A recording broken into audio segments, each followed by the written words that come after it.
ಶಾಸಕ ಬಸನಗೌಡ ಪಾಟೀಲ್ ಯತ್ನಾಳ್ ಮೈಸೂರಿಗೆ ಭೇಟಿ ನೀಡಿದ್ದಾರೆ. ಹಿಂದೂ ಜಾಗರಣ ವೇದಿಕೆ ಕಾರ್ಯಕ್ರಮದಲ್ಲಿ ಯತ್ನಾಳ್ ಭಾಗಿಯಾಗಿದ್ದಾರೆ. ಕಾರ್ಯಕ್ರಮದಲ್ಲಿ ಮಾತನಾಡಿದ ಯತ್ನಾಳ್ ದೆಹಲಿ ದಾಳಿಕೋರರ ವಿರುದ್ಧ ಕಿಡಿಕಾರಿದ್ರು. ದೆಹಲಿಯಲ್ಲಿ ಬಾಂಬ್ ಸ್ಫೋಟ ಈ ಪ್ರಕರಣದಲ್ಲಿ ಭಾಗಿಯಾದವರು ಯಾರು ಅವಿದ್ಯಾವಂತರಲ್ಲ, ಅವರೆಲ್ಲರೂ ಕೂಡ ವೈದ್ಯರು. ಯಾವೊಬ್ಬ ಮುಸ್ಲಿಂ ನಾಯಕನೂ ಈ ಸ್ಫೋಟವನ್ನ ಖಂಡಿಸಿಲ್ಲ. ಇಂತಹ ಭಯೋತ್ಪಾದಕರನ್ನ ರಕ್ಷಣೆ ಮಾಡುವಂತಹ ಸರ್ಕಾರ ನಮ್ಮ ರಾಜ್ಯದಲ್ಲಿ ಇದೆ ಅಂತ ಬೇಸರ ವ್ಯಕ್ತಪಡಿಸಿದ್ರು. ಮನೆ ಕೆಲಸದಾಕೆಗೆ ಲೈಂಗಿಕ ಕಿರುಕುಳ ಕೊಟ್ಟ ಪ್ರಕರಣಕ್ಕೆ ಸಂಬಂಧಪಟ್ಟ ಹಾಗೆ ಈಗ ಮಹತ್ವದ ಬೆಳವಣಿಗೆಯಾಗಿದೆ. ಪ್ರಕರಣ ರದ್ದು ಮಾಡುವಂತೆ ಕೋರಿ ಮಾಜಿ ಸಂಸದ ರೇವಣ್ಣ ಹೈಕೋರ್ಟ್ ಅಲ್ಲಿ ಅರ್ಜಿ ಸಲ್ಲಿಸಿದ್ರು. ಈಗ ಪ್ರಜ್ವಲ್ ಸಲ್ಲಿಸಿದ ಅರ್ಜಿಯನ್ನ ಹೈಕೋರ್ಟ್ ಭಾಗಶಃ ಪುರಸ್ಕರಿಸಿದೆ. ಪ್ರಕರಣದಲ್ಲಿ ಐಪಿಸಿ ಸೆಕ್ಷನ್ 354A ಅನ್ವಯಿಸುತ್ತೆ. ಸೆಕ್ಷನ್ 354 ಅನ್ವಯಿಸಿಲ್ಲ ಎಂದು ಪೀಠ ಅಭಿಪ್ರಾಯಪಟ್ಟಿದೆ.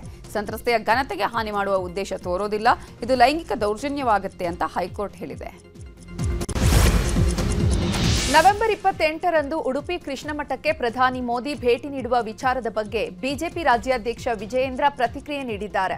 ಉಡುಪಿಯಲ್ಲಿ ಮಾತನಾಡಿದ ಅವರು, ಬಹುತೇಕ ಎಲ್ಲಾ ತಯಾರಿಗಳನ್ನು ಮಾಡಿಕೊಳ್ಳಲಾಗ್ತಾ ಇದೆ. ಶಾಸಕರು ಸಂಸದರ ನೇತೃತ್ವದಲ್ಲಿ ಇಂದು ಸಭೆ ನಡೆಸಲಾಗುತ್ತೆ ಮತ್ತು ಪೂರ್ವ ತಯಾರಿಗಳ ಬಗ್ಗೆ ಚರ್ಚೆ ಮಾಡ್ತೇವೆ. ಬಹಳ ವರ್ಷಗಳ ನಂತರ ಉಡುಪಿಗೆ ಬರ್ತಿದ್ದಾರೆ. ಕಾರ್ಯಕರ್ತರಲ್ಲಿ ಸಹಜವಾಗಿಯೇ ಉತ್ಸಾಹ ಇದೆ ಅಂತ ಹೇಳಿದ್ರು. ಬರ್ತಾರೆ ಅನ್ನೋ ಮಾಹಿತಿ ಬಂದಿದೆ. ಹಾಗಾಗಿ ನಾವೆಲ್ಲ ಆಮೇಲೆ ಶಾಸಕರು ಸಂಸದರ ನೇತೃತ್ವದಲ್ಲಿ ಅದಕ್ಕೊಂದು ಪೂರ್ವ ತಯಾರಿ ಆ ನಿಟ್ಟಿನಲ್ಲಿ ಚರ್ಚೆ ಮಾಡಬೇಕು ಅಂತೇಳಿ ಬಂದಿದ್ದೇನೆ. ಪ್ರಧಾನಮಂತ್ರಿಗಳು ಭಾಳ ವರ್ಷಗಳ ನಂತರದಲ್ಲಿ ಉಡುಪಿಗೆ ಬರ್ತಾ ಇರೋದ್ರಿಂದ ಕಾರ್ಯಕರ್ತರಲ್ಲೂ ಕೂಡ ಉತ್ಸಾಹ ಇದೆ. ಜನಸಾಮಾನ್ಯರಲ್ಲೂ ಸಹ ಪ್ರಧಾನಮಂತ್ರಿಗಳು ನೋಡಬೇಕು ಅನ್ನೋ ಉತ್ಸಾಹ ಸಹಜವಾಗಿ ಇದ್ದೇ ಇರ್ತದೆ. ಹಾಗಾಗಿ ಎಲ್ಲ ಅಧಿಕಾರಿಗಳ ಜೊತೆಲೂ ಕೂಡ ಚರ್ಚೆ ಮಾಡಿ ರೋಡ್ ಶೋ ಬಗ್ಗೆನೂ ಕೂಡ ನಾವು ಚರ್ಚೆ ಮಾಡ್ತೇವೆ. ಕಚೇರಿಯ ವಿಚಾರವಾಗಿ ಕಾಂಗ್ರೆಸ್ ಬಿಜೆಪಿ ಮಧ್ಯೆ ಜಟಾಪಟಿಯಾಗಿದೆ. ಹುಬ್ಬಳ್ಳಿಯ ಮಹಾನಗರ ಪಾಲಿಕೆ ಪೌರ ಕಾರ್ಮಿಕರ ಕಚೇರಿ ವಿಚಾರವಾಗಿ ಜಟಾಪಟಿ ನಡೆದಿದೆ. ಚೆನ್ನಮ್ಮ ವೃತ್ತದಲ್ಲಿರೋ ಕಾಂಪ್ಲೆಕ್ಸ್ನಲ್ಲಿ ಕಚೇರಿ ಎಸ್ಸಿ ಎಸ್ಟಿ ಪೌರ ಕಾರ್ಮಿಕರ ಸಂಘಟನಾ ಕಚೇರಿ ಉದ್ಘಾಟನೆ ನಡೆಯಬೇಕಿತ್ತು. ಆದರೆ ಕಚೇರಿಯ ಉದ್ಘಾಟನೆಗೆ ಕಾಂಗ್ರೆಸ್ ವಿರೋಧ ವ್ಯಕ್ತಪಡಿಸಿದೆ. ಪಾಲಿಕೆ ಆಯುಕ್ತರ ಅನುಮತಿ ಇಲ್ಲದೆ ಕಚೇರಿಯನ್ನು ಉದ್ಘಾಟಿಸಲಾಗುತ್ತಿದೆ. ಯಾವುದೇ ಕಾರಣಕ್ಕೂ ಅನಧಿಕೃತ ಕಚೇರಿಗೆ ಅವಕಾಶ ಮಾಡಿಕೊಡಬಾರದು. ಒಂದೇ ಸಂಘಟನೆಗೆ ಕಚೇರಿ ಕೊಡಬಾರದು. ಕೊಡೋದಿದ್ರೆ ಎಲ್ಲಾ ಸಂಘಟನೆಗಳಿಗೂ ಕಚೇರಿ ಕೊಡಬೇಕು ಅಂತ ಕಾಂಗ್ರೆಸ್ ಮುಖಂಡ ಇಮ್ರಾನ್ ಎಲ್ಲಿಗಾರ ಹೇಳಿದ್ದಾರೆ. ದಕ್ಷಿಣ ಕನ್ನಡ ಜಿಲ್ಲೆಯ ಪುತ್ತೂರಿನಲ್ಲಿ ಅಟಲ್ ವಿರಾಸತ್ ಬೃಹತ್ ಸಮಾವೇಶ ನಡೆಯಿತು. ಸಮಾವೇಶದಲ್ಲಿ ಬಿಜೆಪಿ ರಾಜ್ಯಾಧ್ಯಕ್ಷ ಬಿವೈ ವಿಜಯೇಂದ್ರ ಭಾಗಿಯಾಗಿದ್ದಾರೆ. ಸಮಾವೇಶದಲ್ಲಿ ಮಾತನಾಡಿದ ವಿಜಯೇಂದ್ರ, ಬಿಜೆಪಿಗೆ ರಾಜ್ಯದಲ್ಲೇ ಶಕ್ತಿ ನೀಡಿದ್ದು ಕರಾವಳಿ ಭಾಗ. ಇಲ್ಲಿಗೆ ಬಂದು ಕಾರ್ಯಕರ್ತರ ಶಕ್ತಿ ನೋಡಿದಾಗ ನಮಗೂ ಪ್ರೇರಣೆ ಬರುತ್ತೆ. ಪುತ್ತೂರಿನ ಮಣ್ಣಿನ ಕಣಕಣದಲ್ಲೂ ದೇಶ ಮತ್ತು ಸಂಘಟನೆ ಬಗ್ಗೆ ಶ್ರದ್ಧೆ ಇದೆ. ನಾನು ರಾಜ್ಯದಲ್ಲಿ ಪಕ್ಷ ಸಂಘಟನೆ ಮಾಡಲು ಹಾಗೂ ಅಧಿಕಾರಕ್ಕೆ ತರಲು ಶ್ರಮಿಸಿದ್ದೇನೆ ಅಂತ ಹೇಳಿದರು. ಕೇರಳದ ಶಬರಿಮಲೆ ಅಯ್ಯಪ್ಪ ದೇಗುಲದಲ್ಲಿ ಮಂಡಲ ಪೂಜೆ ಆರಂಭವಾಗಿದೆ. ಕಳೆದ ಭಾನುವಾರದಿಂದ ಅಯ್ಯಪ್ಪ ಸ್ವಾಮಿ ದೇವಸ್ಥಾನ ತೆರೆಯಲಾಗಿದೆ. ಮುಂದಿನ 2 ತಿಂಗಳು ಭಕ್ತರಿಗೆ ದರ್ಶನ ಲಭ್ಯವಾಗಲಿದೆ. ಈ ಬೆನ್ನಲ್ಲೇ ಸ್ವಾಮಿಯ ದರ್ಶನಕ್ಕೆ ಭಕ್ತ ಸಾಗರವೇ ಹರಿದು ಬಂದಿದ್ದು 1.5 ದಿನದಲ್ಲಿ 1.5 ಲಕ್ಷ ಭಕ್ತರು ದರ್ಶನ ಪಡೆದುಕೊಂಡಿದ್ದಾರೆ. ಭಾರೀ ಭಕ್ತರ ಸಾಗರದಿಂದಾಗಿ ಪಂಪಾ ನದಿಯಿಂದ ದೇಗುಲ ತಲುಪಲು 7 ಗಂಟೆಗಳೇ ಬೇಕಾಗಿದೆ. ಕಣ್ಣು ಹಾಯಿಸಿದಷ್ಟೂ ದೂರ ಸ್ವಾಮಿಯ ಭಕ್ತರೇ ಇದ್ದಾರೆ. ನಿಲಕಲ್ನಲ್ಲಿ ಭಕ್ತರ ವಾಹನಗಳು ಪಾರ್ಕಿಂಗ್ನಲ್ಲೇ ಜಾಮ್ ಆಗಿದೆ.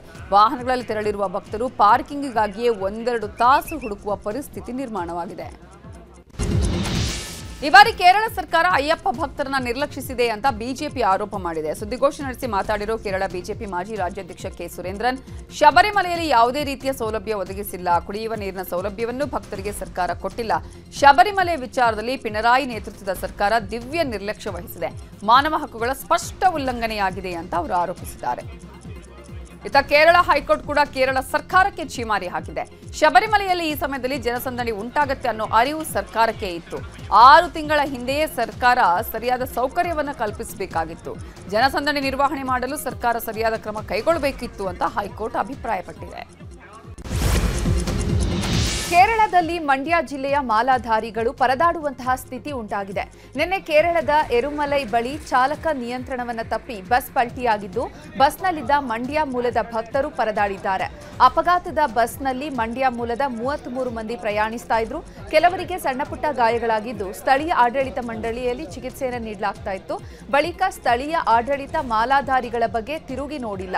ಇದರಿಂದ ಪ್ರಯಾಣಿಕರು ಪರದಾಡುವಂತಹ ಸ್ಥಿತಿ ನಿರ್ಮಾಣವಾಗಿದೆ. ಯಕ್ಷಗಾನ ಕಲಾವಿದರ ಬಗ್ಗೆ ಕನ್ನಡ ಅಭಿವೃದ್ಧಿ ಪ್ರಾಧಿಕಾರದ ಅಧ್ಯಕ್ಷ ಪ್ರೊಫೆಸರ್ ಪುರುಷೋತ್ತಮ ಬಿಳಿಮಲೆ ವಿವಾದಾತ್ಮಕ ಹೇಳಿಕೆ ಕೊಟ್ಟಿದ್ರು. ಈಗ ಆ ಹೇಳಿಕೆ ವಿವಾದ ಆಗ್ತಾ ಇದ್ದಂತೆ ಬಿಳಿಮಲೆ ಕ್ಷಮೆ ಯಾಚಿಸಿದ್ದಾರೆ. ಬೆಂಗಳೂರಲ್ಲಿ ಮಾತಾಡಿರೋ ಅವರು, ಕಲಾವಿದರನ್ನ ಅಪಮಾನಿಸುವ ಉದ್ದೇಶ ನನಗಿಲ್ಲ. ಕಲಾವಿದರು ಅನುಭವಿಸುವ ನೋವಿನ ಬಗ್ಗೆ ಹೇಳಿದ್ದೀನಿ. ನನ್ನ ಮಾತಿಂದ ಯಾರಿಗಾದ್ರೂ ಬೇಸರ ಆಗಿದ್ರೆ ಕ್ಷಮೆ ಯಾಚಿಸ್ತೇನೆ ಅಂತ ಹೇಳಿದ್ದಾರೆ. ಬದುಕನ್ನು ಉಜ್ವಲಗೊಳಿಸುವುದು, ಅವರ ಬದುಕಿಗೆ ಅಕ್ಷರವಂತರು ಮಾತಾಗಬೇಕು ಅಂತ ಹೇಳೋದು. ಆದರೆ ಇದನ್ನು ತಪ್ಪಾಗಿ ತಿಳಿದುಕೊಂಡು ಇದರಿಂದ ಕಲಾವಿದರಿಗಾಗಲಿ ಕಲಾ ಅಭಿಮಾನಿಗಳಿಗಾಗಲಿ ಬೇಸರವಾಗಿದ್ದರೆ ಖಂಡಿತವಾಗಿ ನಾನು ಅವರ ಕ್ಷಮೆ ಯಾಚಿಸ್ತೇನೆ ಮತ್ತು ವಿಷಾದಿಸ್ತೇನೆ. ನನಗೆ ಅವರನ್ನು ಅವಮಾನ ಮಾಡುವ ಉದ್ದೇಶವೇ ಇಲ್ಲ. ಉದ್ದೇಶ ಕಲಾವಿದರ ಬದುಕನ್ನು ಉಜ್ವಲಗೊಳಿಸುವುದು, ಅವರ ಬದುಕಿಗೆ ಅಕ್ಷರವಂತರು ಮಾತಾಗಬೇಕು ಅಂತ ಹೇಳೋದು. ಆದರೆ ಇದನ್ನು ತಪ್ಪಾಗಿ ತಿಳಿದುಕೊಂಡು ಇದರಿಂದ ಕಲಾವಿದರಿಗಾಗಲಿ ಕಲಾ ಅಭಿಮಾನಿಗಳಿಗಾಗಲಿ ಬೇಸರವಾಗಿದ್ದರೆ ಖಂಡಿತವಾಗಿ ನಾನು ಅವರ ಕ್ಷಮೆ ಯಾಚಿಸ್ತೇನೆ ಮತ್ತು ವಿಷಾದಿಸ್ತೇನೆ. ನನಗೆ ಅವರನ್ನು ಅವಮಾನ ಮಾಡುವ ಉದ್ದೇಶವೇ ಇಲ್ಲ. ಉದ್ದೇಶ ಕಲಾವಿದರ ಬದುಕು. ರೈತರಿಗೆ ಭೂ ಪರಿಹಾರ ಕೊಡದೆ ಸತಾಯಿಸಿದ ಅಧಿಕಾರಿ ಕಚೇರಿ ಜಪ್ತಿ ಮಾಡುವಂತೆ ಮಂಡ್ಯದ ಅಪರ ಜಿಲ್ಲಾ ಮತ್ತು ಸತ್ರ ನ್ಯಾಯಾಲಯ ಆದೇಶವನ್ನು ನೀಡಿದೆ. ನಗರದ ಕಾರ್ಯಪಾಲಕ ಇಂಜಿನಿಯರ್ ವಿಸಿ ನಾಲಾ ವಿಭಾಗದ ಎಇ ಕಚೇರಿ ಜಪ್ತಿಗೆ ಆದೇಶವನ್ನು ಮಾಡಿದೆ ಮತ್ತು ಮದ್ದೂರು ತಾಲೂಕಿನ ಹೆಬ್ಬೆರಳು ಗ್ರಾಮದ ರೈತ ಜವರೇಗೌಡ ಭೂ ಪರಿಹಾರ ಕೊಡದೆ ನೀರಾವರಿ ಇಲಾಖೆ ಅಧಿಕಾರಿಯ ನಿರ್ಲಕ್ಷ್ಯ ಧೋರಣೆಗೆ ಕೋರ್ಟ್ ಚಾಟಿ ಬೀಸಿದ್ದು ಜಪ್ತಿ ಆದೇಶವನ್ನು ನೀಡಿದೆ. ಹಿಂದೂಪರ ಸಂಘಟನೆಯ ಕಾರ್ಯಕರ್ತರು ಅಕ್ರಮ ಗೋಸಾಗಾಟ ಪತ್ತೆ ಮಾಡಿರುವ ಘಟನೆ ವಿಜಯಪುರ ಜಿಲ್ಲೆಯ ಹೊಸಪೇಟೆಯ ರಾಷ್ಟ್ರೀಯ ಹೆದ್ದಾರಿಯಲ್ಲಿ ನಡೆದಿದೆ. ಮಹಾರಾಷ್ಟ್ರದಿಂದ ರಾಜ್ಯದ ಚಿಂತಾಮಣಿಗೆ ಅಕ್ರಮವಾಗಿ ಸಾಗಣೆ ಮಾಡ್ತಾ ಇದ್ದ ವೇಳೆ 16 ಗೋವುಗಳು ಹಿಂದೂಪರ ಕಾರ್ಯಕರ್ತರು ಅವುಗಳನ್ನು ರಕ್ಷಣೆ ಮಾಡಿದ್ದಾರೆ. ಇನ್ನು ಈ ಘಟನೆ ಸಂಬಂಧ 4 ಆರೋಪಿಗಳನ್ನು ಪೊಲೀಸರು ಅರೆಸ್ಟ್ ಮಾಡಿದ್ದಾರೆ. ಹಳೆ ಟೈರ್ ಗೋಡೌನ್ನಲ್ಲಿ ಆಕಸ್ಮಿಕ ಬೆಂಕಿ ಕಾಣಿಸಿಕೊಂಡ ಘಟನೆ ವಿಜಯನಗರ ಜಿಲ್ಲೆಯ ಹೊಸಪೇಟೆಯಲ್ಲಿ ನಡೆದಿದೆ. ಬೆಂಕಿ ಹೊತ್ಕೊಳ್ತಾ ಇದ್ದಂತೆ ಜನ ಸೇರಿದ್ದು ನಿಯಂತ್ರಿಸುವುದಕ್ಕೆ ಪೊಲೀಸರು ಹರಸಾಹಸ ಪಟ್ಟಿದ್ದಾರೆ. ಸುದ್ದಿ ತಿಳಿದು ಸ್ಥಳಕ್ಕೆ ಆಗಮಿಸಿದ ಅಗ್ನಿಶಾಮಕ ಸ್ಥಳದ ಸಿಬ್ಬಂದಿ ಬೆಂಕಿಯನ್ನು ನಂದಿಸಿದ್ದಾರೆ. ಇನ್ನು ಸ್ಥಳಕ್ಕೆ TB dam CPI Mohammed Ghouse, ಬಡಾವಣೆ ಪೊಲೀಸ್ ಠಾಣೆಯ ಪಿಎಸ್ಐ ವಿರೂಪಾಕ್ಷಿ ಸೇರಿದಂತೆ ಅನೇಕ ಪೊಲೀಸರು ಭೇಟಿ ಕೊಟ್ಟು ಪರಿಶೀಲನೆ ನಡೆಸಿದ್ದಾರೆ. ಕೊಪ್ಪಳದ ಆನೆಗುಂದಿಯ ನವ ವೃಂದಾವನ ಗಡ್ಡೆಯಲ್ಲಿರೋ ಪದ್ಮನಾಭ ತೀರ್ಥರ ಆರಾಧನಾ ಕಾರ್ಯಕ್ರಮದಲ್ಲಿ ಉತ್ತರಾದಿಮಠ ಶ್ರೀ ಸತ್ಯಾತ್ಮ ತೀರ್ಥರು ಹಾಗೂ ರಾಯರ ಮಠದ ಶ್ರೀ ಸುಬುಧೇಂದ್ರ ತೀರ್ಥರು ಒಟ್ಟಾಗಿ ಪೂಜೆ ಸಲ್ಲಿಸಿದ್ದಾರೆ. ಹಲವು ವರ್ಷಗಳಿಂದ 2 ಮಠಗಳ ನಡುವೆ ವಿವಾದವಿದ್ದು ಪದ್ಮನಾಭ ತೀರ್ಥರ ಆರಾಧನೆಯ ವೇಳೆ ಗಲಾಟೆಯೂ ನಡೆದಿದ್ದು ಪ್ರತಿ ಆರಾಧನೆಯ ವೇಳೆ ನ್ಯಾಯಾಲಯದಿಂದ ಮಧ್ಯಂತರ ತೀರ್ಪು ನೀಡಲಾಗ್ತಾ ಇತ್ತು. ಆದರೆ ಇಬ್ಬರು ಸ್ವಾಮೀಜಿಗಳು ಒಟ್ಟಾಗಿ ಪೂಜೆ ನೆರವೇರಿಸಿದ್ದಾರೆ. ನ್ಯಾಯಾಲಯದಲ್ಲಿ ಕುರಿತು ಬಗೆಹರಿಸಿಕೊಳ್ಳಲು ಸಿದ್ಧವಾಗಿದ್ದೇವೆ ಅಂತ ಇಬ್ಬರು ಸ್ವಾಮೀಜಿಗಳು ಹೇಳಿದ್ದಾರೆ. ಇದನ್ನು ಕಂಡು ಭಕ್ತರು ಸಂತಸಗೊಂಡಿದ್ದಾರೆ. ಬೆಂಗಳೂರಿನ ಸಿಎಂಆರ್ ಸಮೂಹ ಶಿಕ್ಷಣ ಸಂಸ್ಥೆಗಳ ಸಂಸ್ಥಾಪನಾ ದಿನಾಚರಣೆ ಮತ್ತು ನೂತನ ಶೈಕ್ಷಣಿಕ ಭವನ ಉದ್ಘಾಟನೆ ಕಾರ್ಯಕ್ರಮ ನಡೆಯಿತು. ಸಂಸ್ಥಾಪಕರ ದಿನಾಚರಣೆ ಸ್ಮರಣಾರ್ಥ 12.82 ಕೋಟಿ ಪ್ರೋತ್ಸಾಹ ಧನ ವಿತರಣೆ ಮಾಡಲಾಯಿತು.